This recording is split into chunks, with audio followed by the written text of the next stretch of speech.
Здравейте на всички! Днес ще разгледаме лазерния метър Ерменрих GL60. Този лазерен метър се използва за линейни и пространствени измервания в индустрията, строителството и домашните ремонти. С този компактен инструмент можете да измервате разстояние, дължина, ъгли, обем и площ на триъгълници и квадрати, както и косвено да определяте разстояние между две точки чрез две междинни измервания с помощта на функцията на Питагор. Точността на измерванията се осигурява от зелен лазер с толеранс от плюс-минус 1,5 мм. Както виждаме, рулетката е опакована в много красива кутия от качествен картон. Нека най-сетне да отворим кутията и да видим какво се намира вътре. Тук откриваме самия лазерен метър.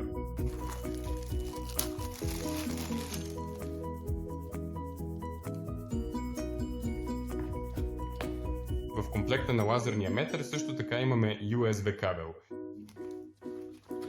както и международна гаранция. И кратко ръководство за употреба също е включено в комплекта. Пълната инструкция може да свалите от линка или сканирате QR кода. Важно е да отбележа, че този лазерен метър има 5 годишна гаранция за фабричен дефект, което е чудесно. Метърът спестява време при изчисления, тъй като има функции за събиране и изваждане от резултата. Може да включите гласово отчитане на показанията на екрана, за да не се разсейвате по време на активна работа. Потребителят може самостоятелно да избере от коя точка от устройството да започне отчитането – от обектива или от долната част на приспособлението.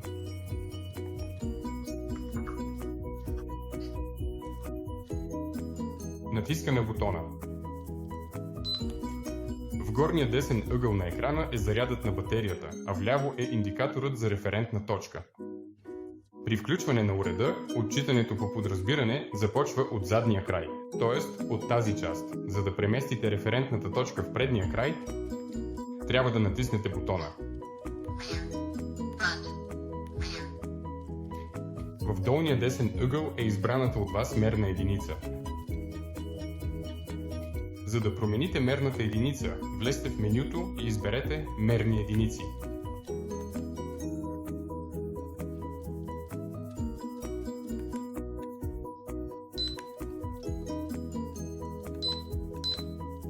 Предлагат се мерни единици, като метри, футове и инчове.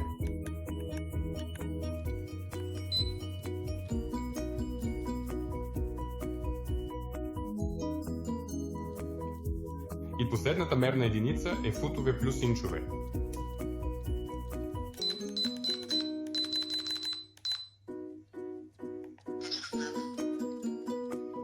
Освен това, има и ъгъл на наклон на уреда. За да изключите метъра, натиснете и задръжте бутона за изключване.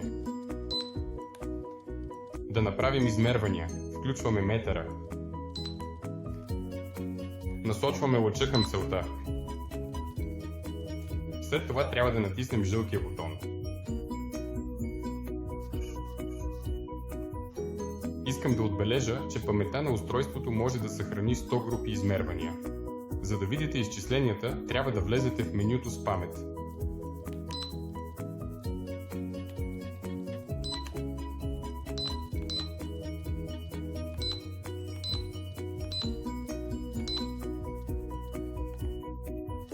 Уредът има 12 различни режима. Измерване на площ, измерване на обем, изчисляване на горен катет по теоремата на Питагор и така нататък. Има и таймер. Искам да добавя, че уредът е лек и стои добре в ръката. Корпусът му е здрав, създавайки усещане за надежност, изглежда красиво и скъпо.